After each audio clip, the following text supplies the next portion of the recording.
It made me feel hope again.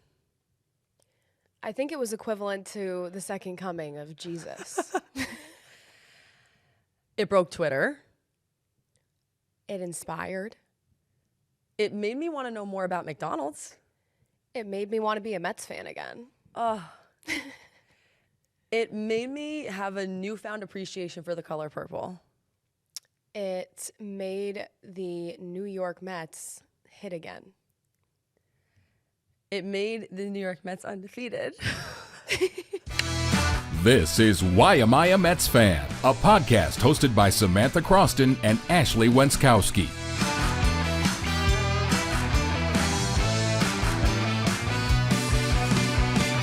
Well, the Mets are 7-0. That might be because of Grimace. It might not be, but either way, it was enough where we had to have an emergency podcast on a Wednesday. Hello, everybody. Welcome into Why Am I a Mets Fan podcast. This is Ashley Wenskoski. I'm Samantha Croston. We don't normally film on a Wednesday, but we kind of felt like after last night, we had to. We're giving you extra life this week because the Mets have extra life. So we needed to do an emergency chat. The numbers and the wins that they have put up against the Rangers, again, we're recording this on a Wednesday, so they have won 2 against the Rangers. They will go for the sweep tonight, and we want to start with our stat of the week because this is genuinely a big part of their success. The Mets have won 18 of the last 19 with Alvarez, and it is high time that we talk about the impact that he has been having. I mean, the Mets are sizzling. 7 of their last sizzling. Cooking with, you know, when Yes. you're on the pan, the flicks of oil that like burn you? Yes. That's the New York Mets right Yes. now. Oh, they are. Sizzling. Yeah, they've won 18 of their last 19 with Alvarez. We'll talk about him in a little while coming off the IL and the impact that he's had. But, I mean, look, the Mets can't lose a game these past few days. And if you would have told me that we'd be saying that this week, I never would have believed you a month ago. Good time to tell you that you can find all of our episodes on YouTube at WhyMetsPod. We're also on any social media platform you can find. Twitter, Instagram, TikTok. It's all the same handle at WhyMetsPod. Have to just come right out of the gate with the tweet of the week here, and this is from @MetsGal. I'm going to say it. If we need to beep over it later, then that's what we'll do. She said, if the Mets win the World Series, I'll tattoo Grimace on my ass. And I felt that. I felt that, Ashley. I did. You're saying like you would do it too? I mean, like, what would have to happen? Like, if the Mets won the World Series, would you tattoo that lovely mascot on certain parts of your body? I don't, you know what's tough is like, and this is no offense to Grimace because he's changed me. He's changed all of us. Our lives. But like, it's not really all that artsy. It's a blob. purple blob. I mean, he's a blob, to be frank. And a purple one at that. I don't, it might take, but I don't know. Honestly, I don't know. I don't know if you saw this clip or not, but there was a clip that came out. This is a little bit of a tangent, but I just thought it was interesting. Mm-hmm. A clip that came out from Barstool Sports a couple days ago when the Celtics finally won. And because they have won so many championships in the past, it was some of the guys from Barstool Sports, like it was over. They won. They were champions. Yeah. And they were really just like high-fiving, woo. And someone said, see, this is why franchises like this should not win championships because they do not appreciate it enough. Because they're not excited enough. Like, I would be losing my mind if they won the World Oh, Series. screaming, crying, throwing up. Like, all of it, sweating. Like, Sweating. It would be emotional. And I think all of Mets fans understand that. So I don't know about the tattoo, but I know I'd be feeling some kind of way. And I know that there has been a lot of things happening over the course of the past week that has made me change the way I feel about the entire season. I'm confused. I'm confused. It's like you're coming back with good things. We don't know how to feel. Also, second tweet of the week that I found this morning that I want to point out, Andy Martino said, Grimace first pitch of Game 1 World Series, David Wright Game 2. I mean, if the Mets like somehow make the World Series, Grimace has got to be out there. I feel like the partnership needs to be extended even further than what it is right now. And I'm going to come back to the comments of the week, but I just think this is a good time. I want to take a few minutes to really kind of honor what Grimace has done over the past 7 days. Not done yet, or over the past 7 games. Not done yet, but I do think that it's important that we just, take a moment, talk about kind of who he is. Because I don't know if you felt this way, but after I realized he was our shining light, I honestly wanted to get to know a little bit more about him, and I found some interesting things. he has been around for a very long time, like decades upon decades. And at first, he was actually branded as kind of like this mean character in some of the McDonald's commercials that you would see. And it wasn't until somewhat recently where they decided, in order to make him more kid-friendly, that he would kind of be this happy purple blob. Some people still fight over what exactly he is. Some people think that he's representing the milkshake. There are a couple of other running theories out there. What I do know is the first time that I ever really heard of Grimace, this is just me personally, was last year. So it was June 12th, which is his birthday, 2023. McDonald's celebrated his 52nd birthday, which shows you how old he is, with a fun new menu item, which was that limited edition purple milkshake. People went insane over it. And since then, he's been a really popular figure. But to go from that to now a year later, June 12th, 2024, which is why they had him on it that day, his birthday again, there's no way that he's ever felt, or actually, we're not sure if it's a he. So it might be non-binary. It might be an it. We're not sure. We're not sure. So I apologize for saying that. But I know that it has never felt as probably appreciated and loved as Grimace feels in this moment. Can you imagine for Grimace, like, what this must feel like? I mean, if he is, 50, what did you just say? 53, 52? It was, last year was his 52nd birthday, so he's 53 now. So he's been around since the early 70s, that means. I have a confession to make. Okay, on Grimace. go ahead. I need to get something off my chest. Go ahead. I feel like I would not be speaking my truth if I didn't say this. I want you to speak honestly. I didn't know who Grimace was until this all started. And I am ashamed of that. I'm not proud of it. All of those McDonald's extra characters, like obviously I know Ronald McDonald, okay, but all of those other McDonald's characters, I really didn't have a pulse on them, didn't know they existed. That's okay though. I feel like they were way more popular before my time. I totally agree with that. They were showing up in more commercials. I do feel like it was more of like an 80s thing, perhaps a 70s thing. One other thing I did want to add, just give a little credit. I was reading in a Forbes article today that it was actually the manager of social media, Janie Murray, and the head of podcast, Vito Calise, who really made this decision to have him there. Like, this was something in the works. They had actually initially said, why don't we do it in July?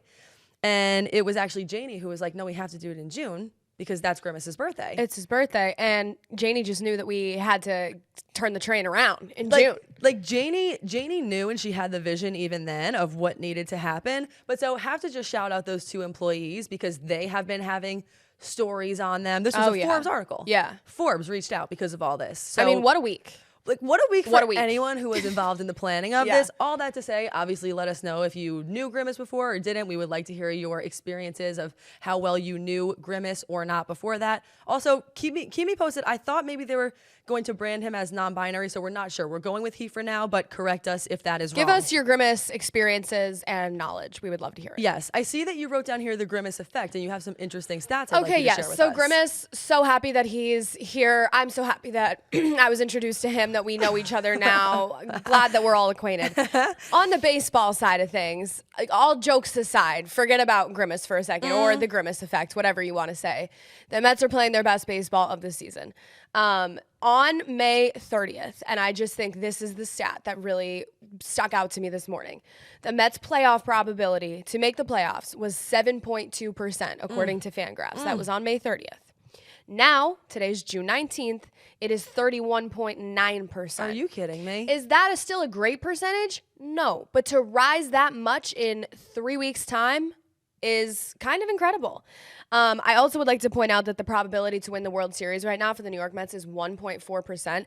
And the reason why I'm saying that is because in some alternate universe where that happens, I want to go back to this time in June and say that the chances were 1.4%. Right. And they did it. And I'm honestly to the point where I feel like I don't even care about probability right now. Yeah. I don't even care about percentages right now. I care about vibes. I care about vibes only, because when the Mets were down 2 runs, I think even down 3 runs at one point last night, I never felt like they were out of it. And I don't think any other Mets fan did either. And that was one of my biggest points at the beginning of the season, at the beginning of this podcast, was that I never felt like they were going to come back in a game. We have come full circle from that moment. Now I always feel like they're going to come back in a game. It just goes to show you, when a team gets hot, right? Baseball is such a funny sport, and it's such a great sport because when a baseball team gets hot, it truly just is contagious.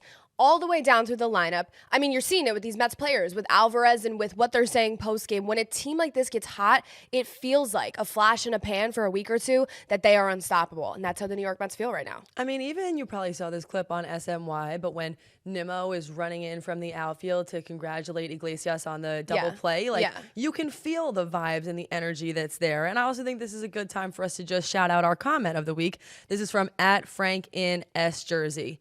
And he did this under our Mets Play Across the Pond episode. So this was a few weeks ago, that he said this, which I think kind of makes it a little more impressive. He said, I'm hopeful. And mind you, this wasn't a time where we were all feeling quite so much hope as we are now. Right. He said, if the Mets can lose so much in May, why can't they win so much in June or July? And you know what? Frank was right. Oh, Frank had a vision. Frank. And then I wanted to shout out James Buckley. You rock under our episodes, just always with the stats and I feel like really gets into our episodes and really points out some great things. So thank you, James. We really appreciate it.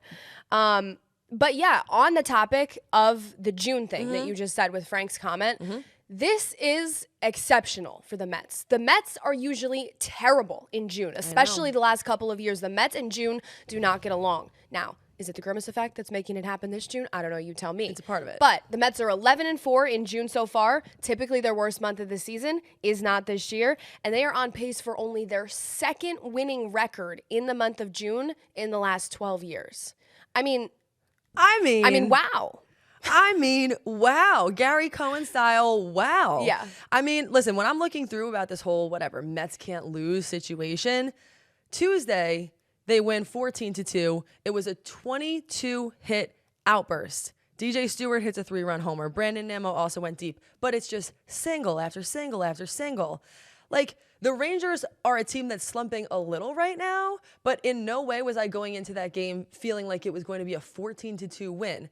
What? I believe everyone on the team had a hit, or everyone in the lineup at least. Everyone who played had a hit in that game, which is insane. 22 hits, 14-2. I mean, yeah, it was an outburst. And they are just, that hitting is so contagious. You hear it from all the baseball lifers, all the longtime baseball people, that hitting is contagious, and this is such a great example of it.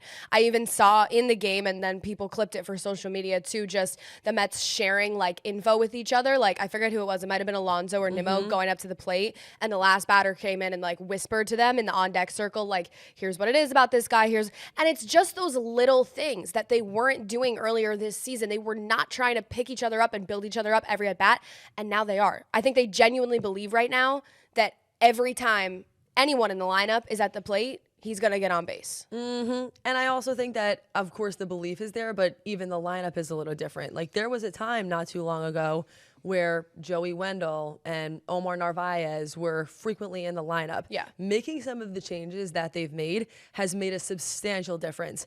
So then you fast forward to last night. They win 7-6. Alvy tied it at 6 on a 2-run double with 2 outs in the 8th. What an at-bat that was. Absolutely fire. Pete Alonso hits a tie-breaking double in the 9th inning. You get the point. Here's my question for you. Tuesday, 14-2 win. Wednesday, Mets win 7-6, and they come from behind. What win impresses you more? I would say Wednesdays, because I think that's a game, Tuesdays. Today's Wednesday. Yesterday's. Tuesdays, the 14th, or the not. You know what? So I messed that all up. Okay. Tuesday was the, right? Tuesday was today's Wednesday. Okay. So sorry, everybody. So Tuesday was the 7-6 win. Monday was Mets win 14-2. And that's on me, and that's on accountability. That's right. That's okay. Definitely yesterday, Tuesday, that is a game in my eyes that they would not have won at any other point this season. They were down 6-2. We did not see them making those comebacks. Could you see the love in my eyes when you mentioned the name Francisco Alvarez? Like, I really love him. I would die for that man. I might take a bullet for that guy. He is the interview. That's what I mean. Forget about the on-field, the performance. First of all, okay, I need to start over. I'm overcome with emotion. Okay. First of all, Francisco, like crying. Well, I like laugh cry a lot. Like, I really can't laugh very hard without tears her coming like out. Laugh to cry continuum is definitely there. Yeah. Anyway, Francisco Alvarez. Okay. Let me just take a beat. Francisco Alvarez is 22, okay? Everybody loves Francisco Alvarez. This is not a unique take. No. I actually had the unique experience of I interned with the Lehigh Valley Iron Pigs, which is the AAA affiliate of the Phillies. I didn't know that. When I was in college. Yeah, I have I didn't know never told that. you that? Yeah. No. When I was in school, I interned with the Iron Pigs like my junior year or something. And that was when Alvarez was making his way through the Mets system. So AA, and then that summer he got promoted to AAA. So they would play the Syracuse Mets and they would come to Lehigh Valley and I would be able to stand there like 5 feet from him and I was so starstruck every time and like whatever. That's not the point of the story. The point of the story is this is a guy that did not used to know English. He was Spanish speaking only, didn't know English, learned the language, I mean, proficiently. Like now he's doing all of his interviews in English. And every time he says something in an interview, like I just want to jump through the screen. Like he's so great. Everything he says is so positive. Last night he said, we feel very together. We're playing happy. Everyone's happy. Our clubhouse, we're very happy here. We're having fun. But even just like his mentality, like Steve Galbs gets out there after the game and has the microphone in his face and Francisco Alvarez is like, no, we never were going to lose that game.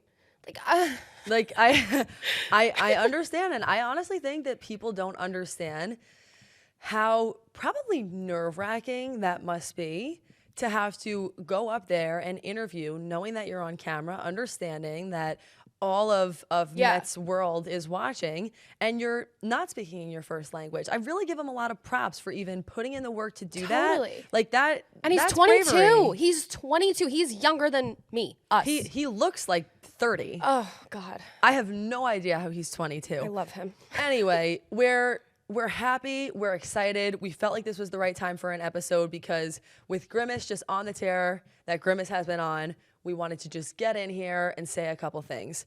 Anything else that you want to say on the Mets specifically, and then we will just take a beat on a little Willie Mays tribute. Just one more beat on Alvarez. I think it's kind of incredible how much the catcher position is undervalued in baseball, right?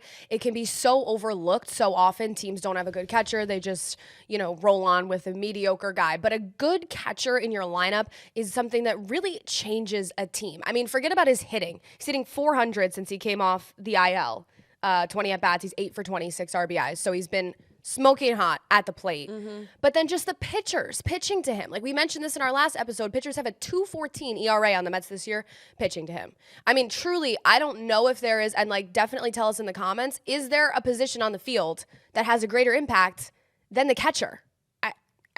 I think the answer is no. No, it's actually a really interesting point because that would be my last note too. I have no idea whether or not we have any watchers or listeners who are into lacrosse at all, but it just makes me think about it for a minute.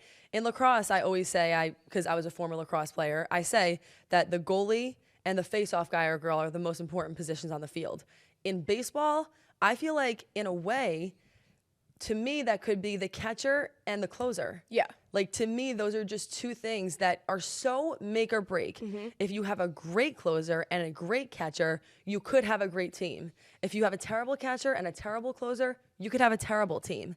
Like, catcher, in a way, it's a team sport, but it is an individual position. And the same thing could be said for the closer. Like, there's a lot of things where there's no one else involved. Yeah. Where you need to just do what you do best. When Edwin Diaz walks out there, it's Edwin Diaz against the world. And there's not really a ton of people who can really help him, Totally. It's an individual position inside of a team sport. So it's a lot of mentality. It's a lot of staying calm.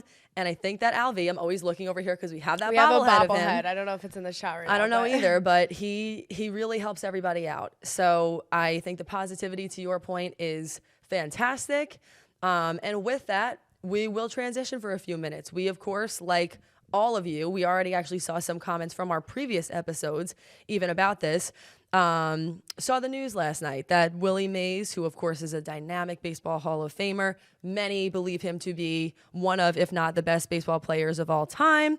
He had a dramatic catch in the 1954 World Series. He died Tuesday at the age of 93. That was announced by the San Francisco Giants. And if you were watching the broadcast at all yesterday, you could see what Mays meant even to Keith Hernandez and beyond if you've been anywhere on social media. Yeah, absolutely. I mean, obviously one of the best to ever do it. Forget about as a center fielder, but at any position. He is most often remembered for his time on the Giants. And that's, I think, really where his, the Giants announced that he passed yesterday. Yes. So that's, really where he gets all the love. But he was a Met. And that's something that I think, a lot of people forget, right? Because it was only for a couple seasons. But the Mets retired his number a few years ago. The Giants have his number retired, and just such a loss for the baseball community. He lived a long and very fruitful life. He was 93, but it always, stings a little bit to see one of those guys that just had such an impact on growing the game historically no longer be with us. He retired in 1973 after you mentioned 2 years with the Mets, and the Mets did retire his number, which I think came as a surprise to some people, but it did happen. Last night, Keith Hernandez in the booth really getting a little choked up and speaking about this, and he said in part, at Shea Stadium when Mays was younger, and I was also in his company, when he was older, he was legally blind. He continued on saying, what always came off was the say hey kid, and that he had personality that was infectious and genuine. And this part stuck out to me the most. He said, I got to tell him that he was the greatest player I ever saw. And he almost started crying when he said that. Yeah. Gary Cohen echoed the same sentiment. But I guess we'll leave you all with that. I would love it if our question of the week or question of the episode could be your favorite quality or memory of Willie Mays. Let us know what you remember. Sometimes I think about these older guys that we didn't get to see, and I really wonder if we're ever going to see such dominance like that ever again. I know. I mean, I was looking through his stats yesterday for the Sportscast. He was a 24-time All-Star. Is anybody ever going to be a 24-time All-Star again? 12 Gold Gloves. Like, these guys that played back in the day, for lack of a better word, just were so dominant on the sport, and our stars now are great as well. But I just really think about those numbers and those stats. Is anybody ever going to be a 24-time All-Star again? I really am unsure. I really don't know. But either way, we appreciate his greatness, and hearing from all of you and the comments that you do leave below helps us to appreciate that more. We want to hear from you if you have any memories or there's anything that really stood out to you. So we will leave you with that. We really appreciate you guys coming and sticking around for a second episode. We just felt like it had to happen this week. So stay tuned. As always, we'll let you know when guests are coming up and whatnot. But otherwise, you can expect to see her and I back here Monday morning. See you around.